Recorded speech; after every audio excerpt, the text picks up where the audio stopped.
மத்தேயு எழுதிய தூய நற்செய்தி அதிகாரம் 20 இறை வார்த்தைகள் 20 தொடக்கம் 28. அக்காலத்தில் செபதேயுவின் மனைவி தம் மக்களோடு ஒரு வேண்டுகோள் விடுக்குமாறு இயேசுவிடம் வந்து பணிந்து நின்றார். உமக்கு என்ன வேண்டும் என்று இயேசு அவரிடம் கேட்டார். அவர், நீர் ஆட்சி புரியும் போது என் மக்களாகிய இவர்கள் இருவருள் ஒருவன் உமது அரியணையின் வலப்புறமும் இன்னொருவன் இடப்புறமும் அமரச் செய்யும் என்று வேண்டினார். அதற்கு இயேசு, நீங்கள் என்ன கேட்கிறீர்கள் என உங்களுக்கு தெரியவில்லை. நான் குடிக்கப் போகும் துன்ப கிண்ணத்தில் உங்களால் குடிக்க இயலுமா என்று கேட்டார். அவர்கள், எங்களால் இயலும் என்றார்கள். அவர் அவர்களை நோக்கி, ஆம், என் கிண்ணத்தில் நீங்கள் குடிப்பீர்கள்.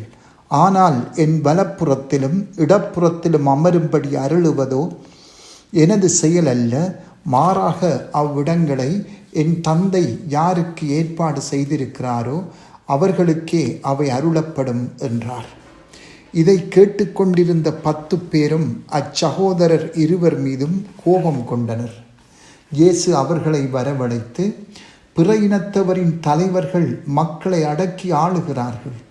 உயர் குடிமக்கள் அவர்கள் மீது தங்கள் அதிகாரத்தை காட்டுகிறார்கள். இதை நீங்கள் அறிவீர்கள். உங்களிடையே அப்படி இருக்கக்கூடாது. உங்களுள் பெரியவராக இருக்க விரும்புகிறவர் உங்கள் தொண்டராயிருக்கட்டும். உங்களுள் முதன்மையானவராக இருக்க விரும்புகிறவர் உங்களுக்கு பணியாளராக இருக்கட்டும். இவ்வாறே மானிட மகனும் தொண்டு ஏற்பதற்கல்ல, தொண்டு ஆற்றுவதற்கும் பலருடைய மீட்புக்கு ஈடாக தம் உயிரை கொடுப்பதற்கும் வந்தார் என்று கூறினார். சிந்தனை. இன்று திருத்தூதரான புனித யாக்கோபுவை கொண்டாடுகிறோம். 12 இருவருக்கு யாக்கோபு என்று பெயரிடப்பட்டுள்ளது. இவர்களுள் ஒருவர் செபதேயுவின் மகனான பெரிய யாக்கோபு, மற்றவர் அல்பேயுவின் மகனான சிறிய யாக்கோபு. இன்று நாம் பெரிய யாக்கோபுவை கொண்டாடுகிறோம். நற்செய்திகள் அவருக்கு கொடுத்த முக்கியத்துவத்தின் காரணமாக அவர் பெரிய யாக்கோபு என அழைக்கப்பட்டிருக்கலாம். நற்செய்தியாளரான புனித யோவான் இவருடைய சகோதரர் ஆவார். இவர்களுடைய தாய் சலோமே என்றும் இவர் இயேசுவின் தாய் மரியாவின் சகோதரியாக பெரும்பாலும் இருக்கலாம் என்று திரு அவை மரபு கூறுகின்றது. இதனால் யாக்கோபுவும் யோவானும் இயேசுவின் உறவினர்களாகின்றார்கள். இன்றைய நற்செய்தியில் யாக்கோபு யோவானின் தாய் தன் மக்கள் மேல் கொண்ட இயல்பான பாசத்தின் பொருட்டு ஒரு துணிவான வேண்டுகோளுடன் இயேசுவிடம் வருகிறார். இயேசுவின் ஆட்சியில் ஒருவர் அவரது வலப்புறமும் மற்றவர் இடப்புறமும் அமர வேண்டும் என்பதே அந்த வேண்டுகோள். அவருடைய வேண்டுகோள் இயேசுவின் மீதான நம்பிக்கையையும் தன் மக்கள் மீதான அன்பையும் வெளிப்படுத்தினாலும் கிறிஸ்துவின் ஆட்சியின் மீது அவர் கொண்டிருந்த தவறான புரிதலையும் வெளிப்படுத்துகின்றது. இவ்வுலக ஆட்சியாளர்கள் அதிகாரம், அந்தஸ்து, கௌரவம் போன்றவற்றுடன் ஆட்சி செய்யலாம். ஆனால் கடவுளின் ஆட்சி தாழ்ச்சியிலும் தியாக அன்பிலுமே கட்டப்பட்டுள்ளது. இயேசுவோ, நான் குடிக்கப் போகும் கிண்ணத்தில் உங்களால் குடிக்க இயலுமா என்று ஆழமான அர்த்தம் பொதிந்த கேள்வியை அவர்களிடம் கேட்கின்றார். இங்கு கிண்ணம் என்பது அவர் படப்போகும் பாடுகளையும் சாவையும் குறிக்கின்றது. இது இழிவாலும் தியாகத்தாலும் நிறைந்தது. யாக்கோபுவும் யோவானும் எங்களால் இயலும் என்று இலகுவாக பதிலளிக்கின்றார்கள். ஆயினும் முழுமையான புரிதல் இல்லாமல் கூறப்பட்ட பதில் என்றாலும் அதில் அவர்களின் உறுதியும் வீரமான அன்பின் தீப்பொறியும் வெளிப்படுகின்றது. இயேசுவும் அதனை உறுதிப்படுத்துகின்றார். திருத்தூதர்களுள் இரத்தம் சிந்தி முதல் மறைச்சாட்சியானவர் யாக்கோபுவே ஆவார். இவர் ஏரோது அகிரிப்பா காலத்தில் அவரது வாளால் தலை வெட்டப்பட்டு கொல்லப்பட்டார்.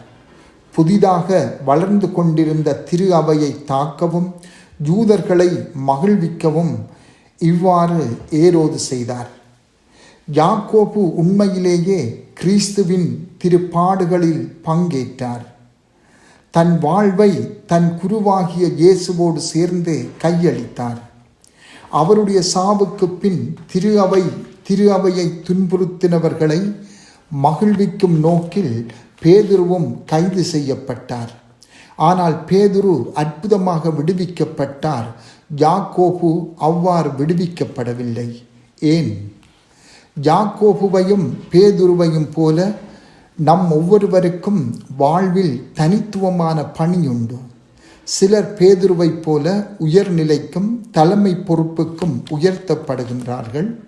மற்றவர்கள் யாக்கோபுவைப் போல மறைவானதும் தீவிரமானதுமான தியாகத்துக்கு அழைக்கப்படுகின்றார்கள். இரண்டு அழைப்புகளும் கடவுளின் பார்வையில் விலை மதிப்பற்றவை.